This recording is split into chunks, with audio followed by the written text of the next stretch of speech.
Biologically, a human brain today is virtually identical to a human brain from 40,000 years ago, yet our daily reality looks like this.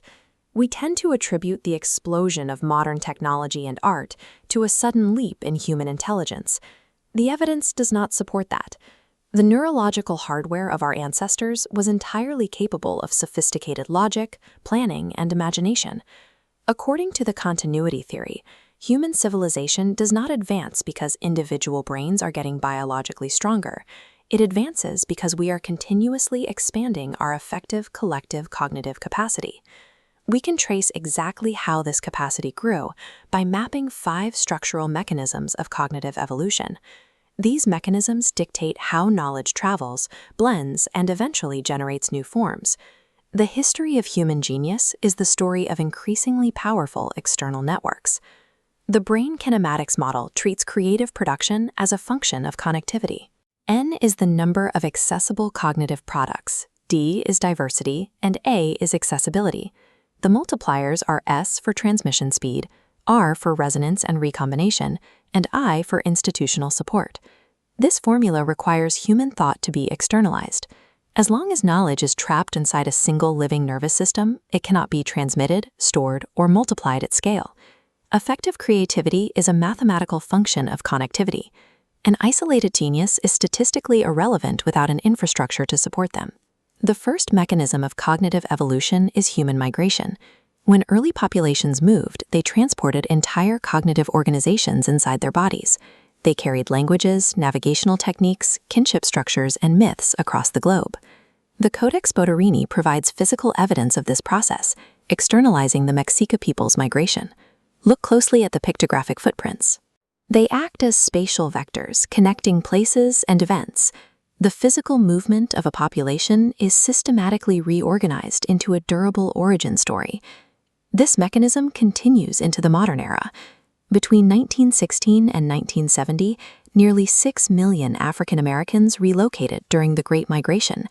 As documented here by artist Jacob Lawrence, displaced populations transport entire cognitive systems, music, political expectations, occupational skills, embedding into and rebuilding their new environments. Occasionally, new cognitive products emerge without any direct borrowing from outside populations. This second mechanism, internal emergence, happens when isolated societies develop similar solutions, like agricultural calendars or monumental architecture, in response to shared environmental pressures. Yet for thousands of years, the spread of human cognition was largely bound to physical geography. Knowledge could only spread as fast as walking feet or sailing ships.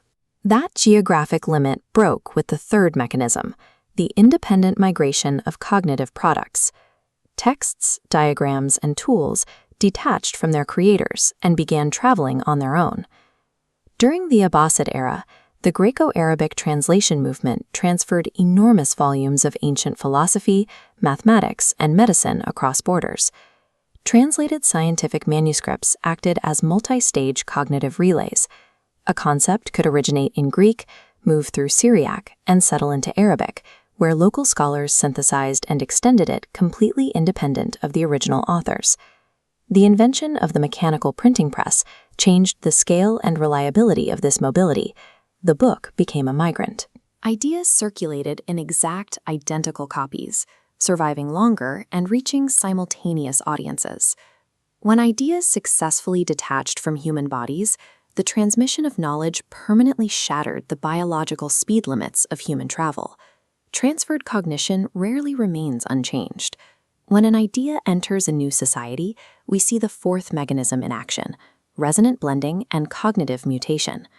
The Akbarnama, a chronicle of the Mughal Emperor Akbar, provides empirical proof.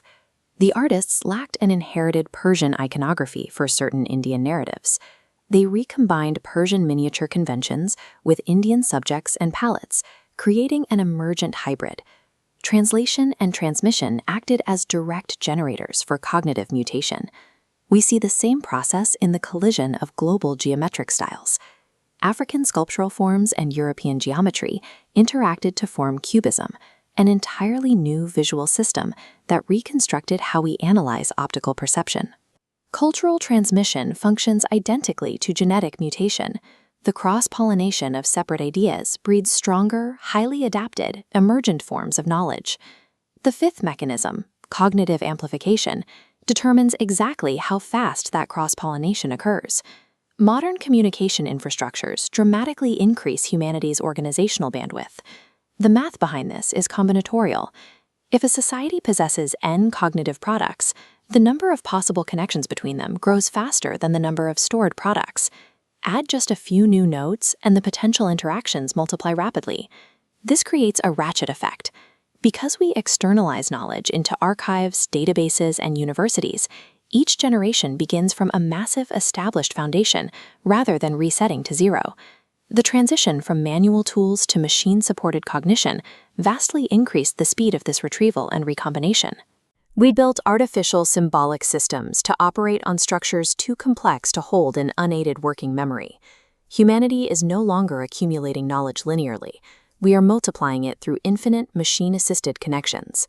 This chart maps our collective cognitive capacity.